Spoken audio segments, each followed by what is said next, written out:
De um lugar isolado na proximidade da confluência dos rios Douro e Tâmega, no qual se sentiam desamparadas e expostas a múltiplos perigos, as religiosas de Santa Clara do Torrão transferiram-se para a cidade do Porto. Corria o ano de 1427. Eram apenas 7 as irmãs Clarissas que desceram o rio, desembarcaram no cais da Ribeira, ali embaixo, e subiram ao lugar dos Carvalhos do Monte. Bem, era um lugar acantonado junto das muralhas, construídas aqui no século XIV, neste morro pedregoso e estéril, marcado por matas de pinheiros e carvalhos. As religiosas aqui encontraram a proteção física e espiritual que procuravam.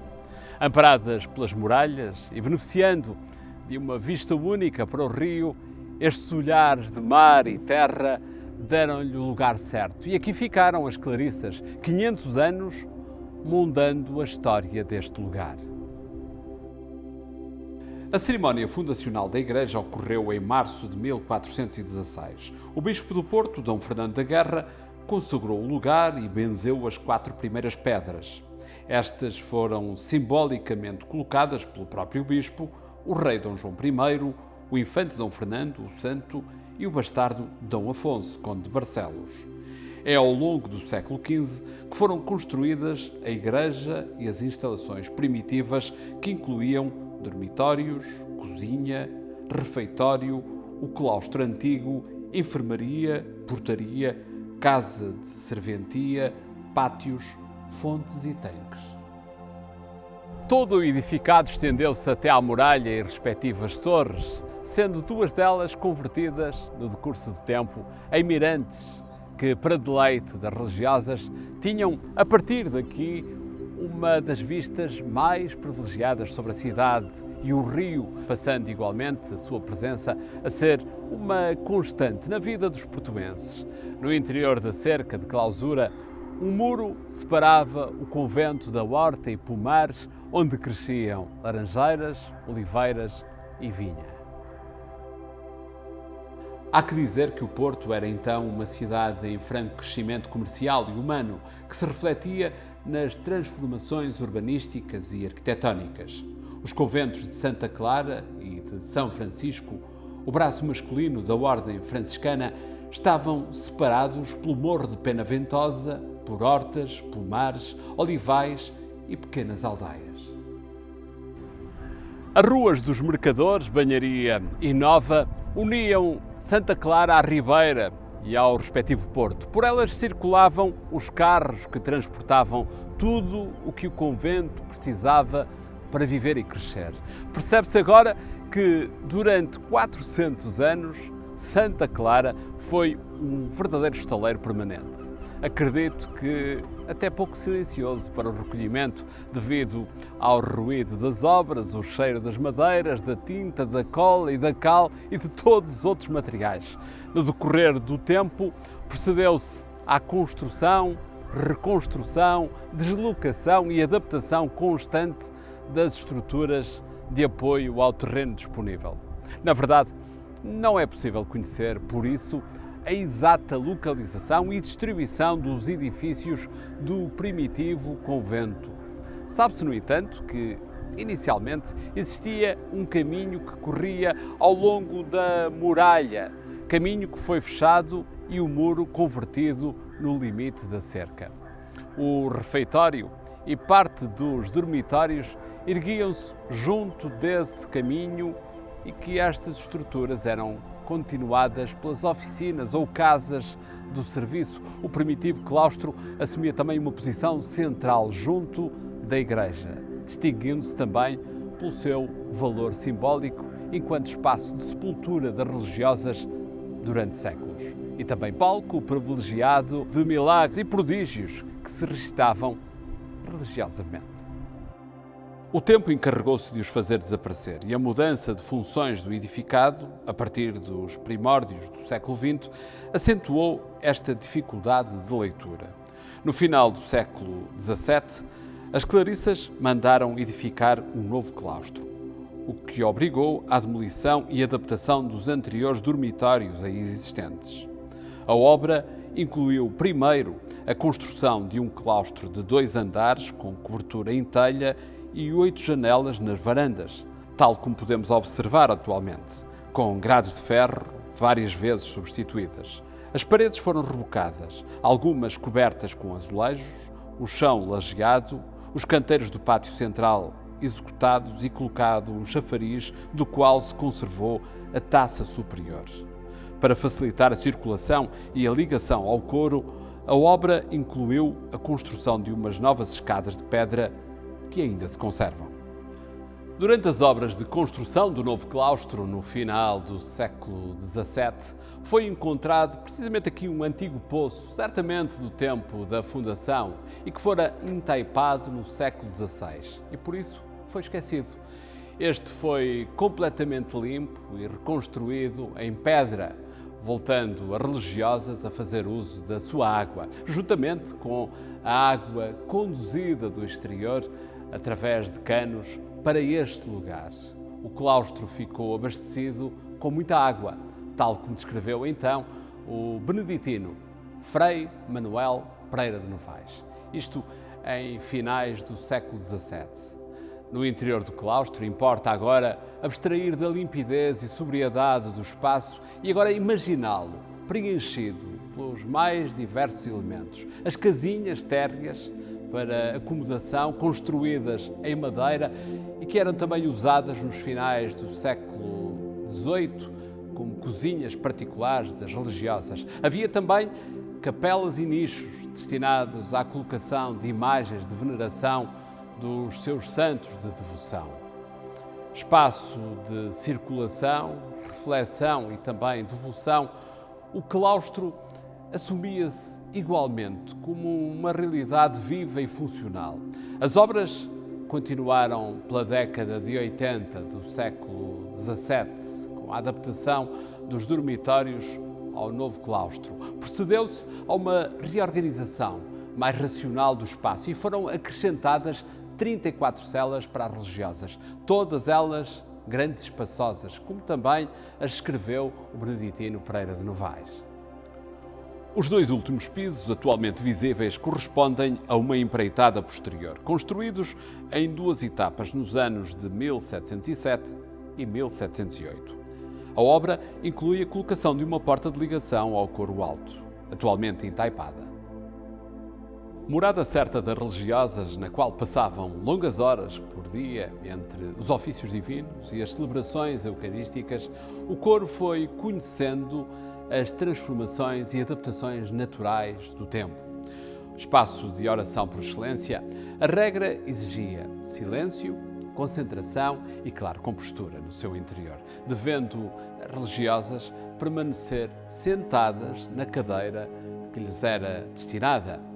A importância simbólica do coro explica as experiências místicas aqui vividas e muito bem relatadas pelo cronista Frei Manuel da Esperança, que incluíam concertos realizados por anjos e, claro, a participação também nos ofícios dos santos aqui retratados. Refira-se à importância que a música assumiu na comunidade religiosa, nos milagres e prodígios que envolveram mulheres especialmente dotadas para esta arte. Dona Catarina da Glória tocava muito bem órgão, mas por não ter dotes vocais, foi milagrosamente provida por Deus com uma voz angelical. Dona Inês, do Menino Jesus, pelo contrário, detentora de uma voz prodigiosa, foi privada do seu dom pelo Altíssimo, por se ter recusado a cantar no dia da Imaculada Conceição. O órgão e realejo eram afinados e reparados com regularidade, trabalho que envolvia a presença de um organista, oficiais de carpintaria e pintores. Os materiais empregues eram também diversos, como os utilizados no órgão novo, executado em 1658, que levou madeira, ferros, chumbo, peles e outros materiais como cordas, arames e cola. A peça que chegou até nós resulta dessa amálgama de materiais acumulados no decorrer do tempo. As cerimónias litúrgicas eram ainda ambientadas pela música de câmara, conduzida pelas senhoras músicas, que incluía canto e som de viola de mão, harpa e rabecão. Na década de 80 do século XVII, procedeu-se à transformação visual deste espaço. O novo cadeiral é constituído por 64 cadeiras distribuídas por 2 andares, distinguindo-se a qualidade dos relevos, das misericórdias e dos entrepanos, herdeiros de uma cultura decorativa que estreita relações entre o homem e a natureza. As cadeiras prolongam-se pelas molduras dos espaldares que enquadram pinturas e esculturas de temática hagiográfica e mariana. Os elementos decorativos dos remates, como mísulas, baldaquinos, modilhões e sanefas e toda a cobertura dourada, respeitam a uma empreitada posterior do segundo quartel do século XVIII. Em muitos elementos, é possível observar atualmente parcelas de vermelho e verde que denunciam a policromia da campanha anterior. O teto de caixotões estava já colocado em 1680, podendo ser atribuído ao mestre Manuel da Rocha, colaborador regular do convento. A estima da comunidade por estes colaboradores regulares da casa manifestava-se nas ofertas de doçaria e outros mimos que as religiosas enviavam com regularidade às casas desses mestres. Os caixotões receberam pinturas numa cronologia imediata paga pelas esmolas das religiosas, mas as que vemos atualmente aqui, na verdade, não correspondem certamente à policromia original. O revestimento azulejar das paredes e o painel alegórico dedicado à adoração do Santíssimo Sacramento, datado de 1680, confirmam a significativa transformação visual dos coros durante esta década de 80 de 600. A inscrição recorda a importância que o culto ao Santíssimo Sacramento e Almas do Purgatório conheceu nesta comunidade, visível igualmente no altar das almas da nave da igreja. Pelo menos até finais do século XVII, o coro baixo garantiu o contacto das religiosas com o exterior através do locutório, roda e roda da grade.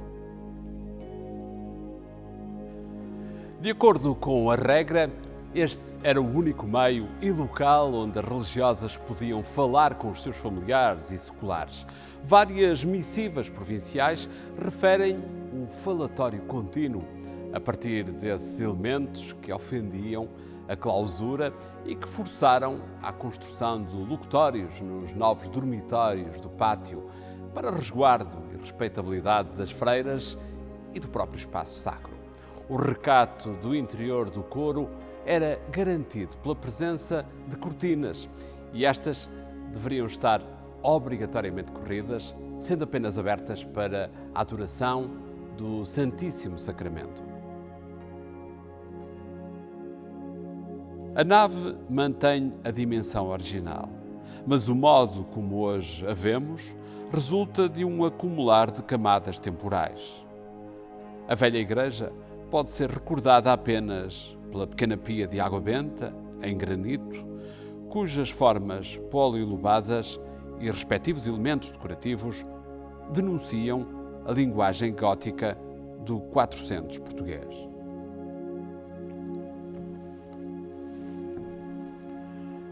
Em fevereiro de 1683, deflagrou um grande incêndio, cujos danos foram agravados pela chuva intensa que caiu durante esse inverno. O flagelo afetou significativamente a cobertura da igreja, que teve que ser refeita e retelhada de novo. A elevação das paredes da nave e o magnífico forro de madeira que hoje aqui vemos podem resultar dessa empreitada, apesar das intervenções que conheceram nas décadas de 30 e 40 do século XVIII. Foi necessário substituir também os 2 confessionários, colocar portas novas na igreja e fazer uma nova escada de madeira do coro e pintar 4 portas do claustro, o que significa que o fogo chegou até essa área. Pouco restou, por isso, da igreja primitiva. embora as mais recentes obras de conservação e restauro tenham evidenciado dados novos. Algumas parcelas de parede por detrás dos retábulos mostram vestígios de argamassas de finais do século XV ou primórdios do século XVI, em sintonia com os painéis azulejares colocados na primeira metade do século XVII. Os fragmentos exibem duas técnicas distintas de revestimento parietal.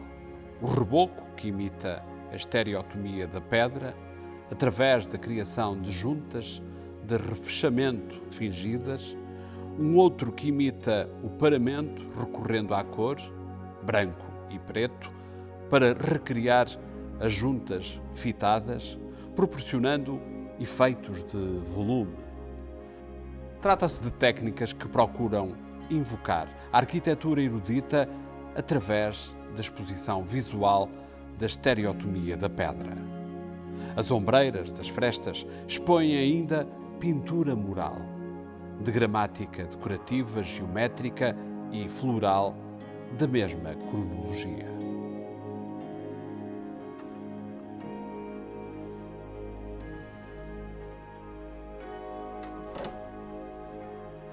Na primeira metade do século XVII, as paredes interiores da nave foram revestidas com grandes composições de azulejo, enchaquetado a azul e branco e, eventualmente, de caixilhos compósitos.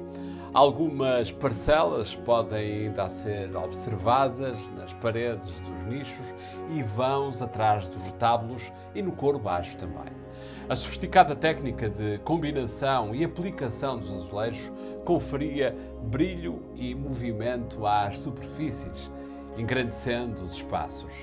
O azulejo conheceu um emprego muito expressivo em todo o conjunto conventual do século XVII.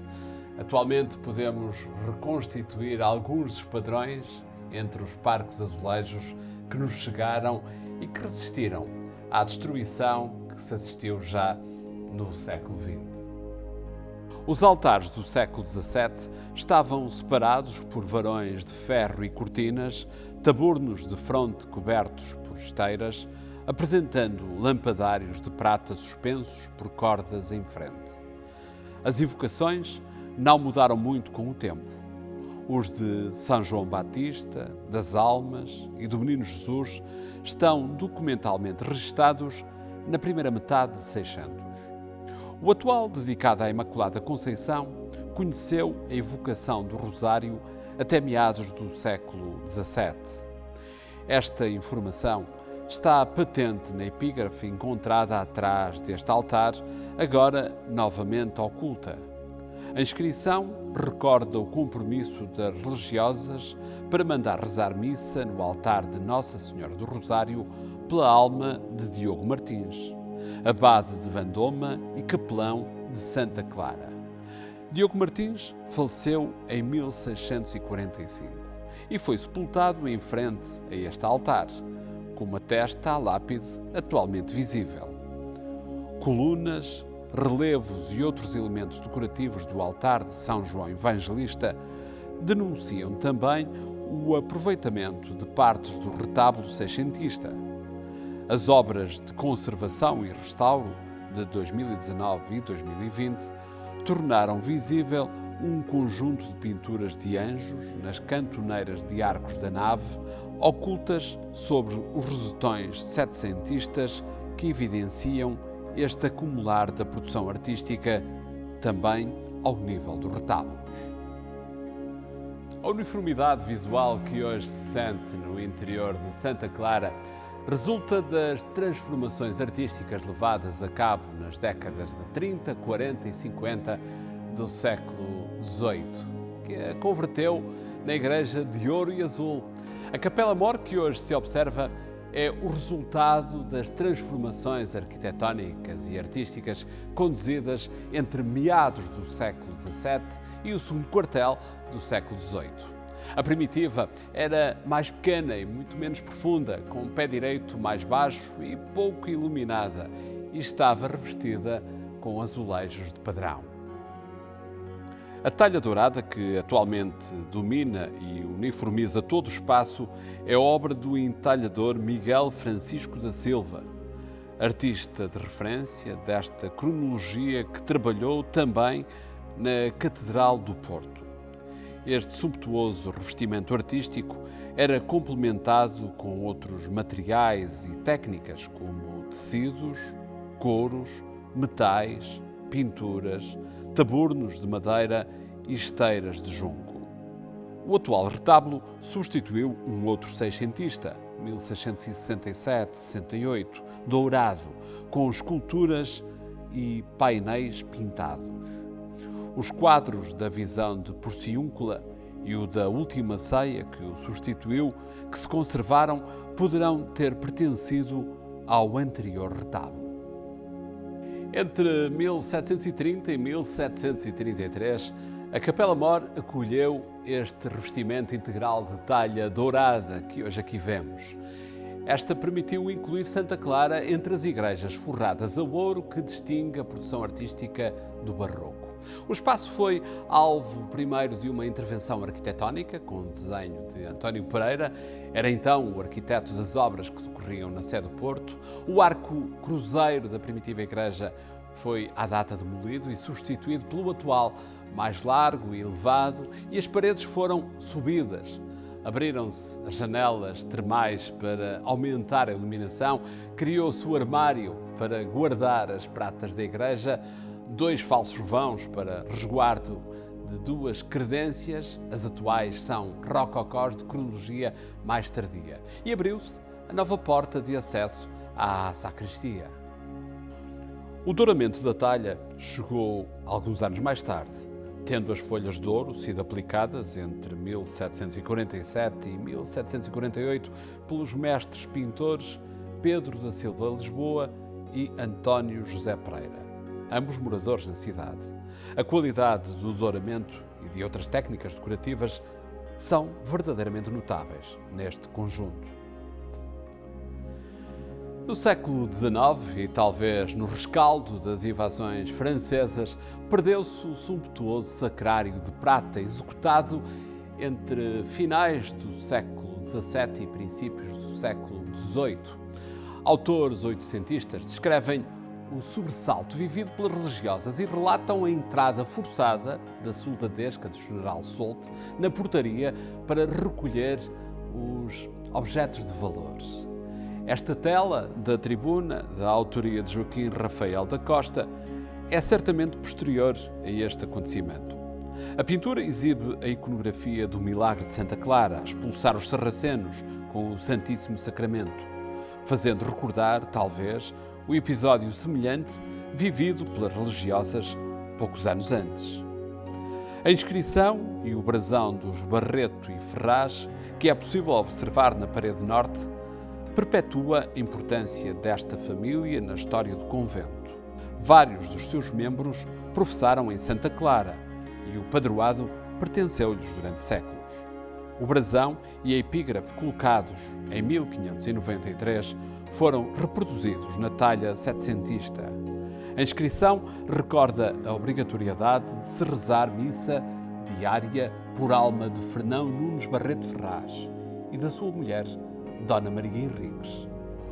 O pátio de fora constituiu desde sempre um lugar fundamental para a comunidade, enquanto espaço de transição entre o exterior e o interior sacro ou funcional do cenóbio, tais como a portaria, o acesso ao pátio interior e horta, ou então aos novos locutórios construídos em finais do século XVII no piso térreo do dormitório envolvente. O apiamento do tanque e chafariz do pátio, já no século XX, retirou a importância funcional, social e até identitária que este lugar conheceu durante séculos. A partir dele partiam também alguns canos que conduziam a água para o interior do convento e horta, e aqui se abastecia também a população das envolventes. A peça que subsistiu até ao século XX e que pode ser observada em inúmeras fontes iconográficas do século XIX e XX, datava de 1706, tendo substituído uma anterior. O portal de acesso à igreja, lateral, por se tratar de um convento feminino, cuja nave era delimitada a poente pelos coros, reúne 3 camadas de intervenção. A mais antiga, gótica, corresponde à moldura interior, incluindo as bases, capitéis, parte de arquivoltas e remate superior composto por 3 cabeças de leões.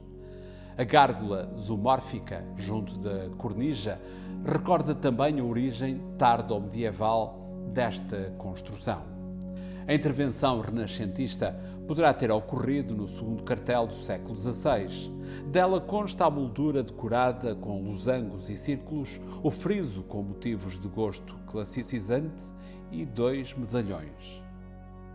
A leitura integral da porta perdeu-se com o desaparecimento das pinturas que revestiam esta peça, em que dominava o vermelho, mas também o branco e azul. O remate superior do portal deverá corresponder a um arranjo dos finais do século XVII, posterior ao incêndio de 1683. Inclui a platibanda ameada de antiguidade enganosa. Trata-se de um elemento que proliferou na arquitetura religiosa e civil do século XVII, promovido por uma nobreza saudosista que volta os olhos para o passado, para a origem das suas linhagens. O portal integra ainda 2 nichos com as esculturas de São Francisco e Santa Clara, os fundadores da Ordem. O portal da portaria data de 1697, de acordo com a inscrição do remate superior. As colunas torças, as cartelas enroladas, o frontão interrompido a emoldurar as armas reais e, acima de tudo, a escultura em calcário da Imaculada Conceição, obra de grande qualidade técnica e estética, denunciam a linguagem barroca que então se afirmava em Portugal. O grande edifício paralelo às muralhas e que se estendia até ao antigo postigo de Santo António foi construído entre 1714 e 1716 e serviu de dormitório. A sua construção obrigou à demolição das casas dos confessores e capelão, que se localizavam junto da muralha. O novo dormitório agrupava 49 celas, casas de moças, de guarda-roupa e também armários. Estas obras incluíam a adaptação da torre medieval da muralha junto ao postigo, no mirante, o novo, para se distinguir do velho ou dos guindais. O novo mirante converte-se, assim, no novo miradouro de religiosas que passam a usufruir de uma vista privilegiada para o interior da cidade. A distinção entre o Mosteiro Novo e o Velho permanecerá sempre na memória da comunidade. Apesar das invasões francesas e do cerco do Porto, o século XIX não foi de declínio para as religiosas de Santa Clara, ainda que a legislação liberal de 1834 tenha posto um fim imediato às congregações religiosas masculinas. No entanto, autorizava a permanência das comunidades femininas até à morte da última freira. Por isso, ao longo da centúria de 800, os escritores românticos ainda cantaram os amores freiráticos nos abadaçados ou outeiros, sessões de poesia e declamação à porta dos conventos, como o de Santa Clara. Deste lembrou-se Camilo Castelo Branco em várias obras, descrevendo situações picarescas de amores furtivos ou do convento como depósito de mulheres à procura da resolução de litígios conjugais. Cenário para vários romances, entre eles um que narra a conversão de uma menina inglesa ao catolicismo contra a vontade dos pais. Também os britânicos repararam neste convento e, em particular, na Igreja, como reflexo de uma sociedade católica tão diferente do anglicanismo austero e iconoclasta. Ainda assim, a literatura de viagens de escritores britânicos não deixa de prestar atenção a esta Igreja de Ouro, que o crítico de arte inglês Sir Chamverel Stillwell considerou uma das mais notáveis. Morta a última abadesa a 16 de abril de 1900, iniciou-se a fragmentação do convento. A rainha Dona Amélia, que visitara o Porto em 1894, interessou-se pelo aproveitamento de uma parte do edifício, destinando-o à sua atividade sanitária e caritativa, criando nos dormitórios novos o dispensário da rainha Dona Amélia. Com a República, o dispensário mudou de nome e outras alas do velho e arruinado convento foram aproveitadas para aljube, aquartelamentos e albergue de raparigas delinquentes. No aljube de Santa Clara, também tribunal, foram presos e julgados alguns dos acusados pelo movimento da Monarquia do Norte que reinstauraram uma junta governativa do Reino de Portugal, aqui no Porto, de 19 de janeiro a 13 de fevereiro de 1919. Em 1960, a Polícia de Segurança Pública transferiu os seus serviços para a ala do claustro, onde ainda se situam. Rodeada por várias instituições, como o Instituto Ricardo Jorge ou o Centro de Dia da Paróquia da Sé, a Igreja de Santa Clara tornou-se um pequeno tesouro oculto da cidade do Porto, já não só pelos muros da cerca, mas pelo afastamento dos principais itinerários do turismo que hoje começam a redescobri-la. Fim desta viagem no tempo, viagem com história e memória de um espaço notável da identidade da própria cidade do Porto.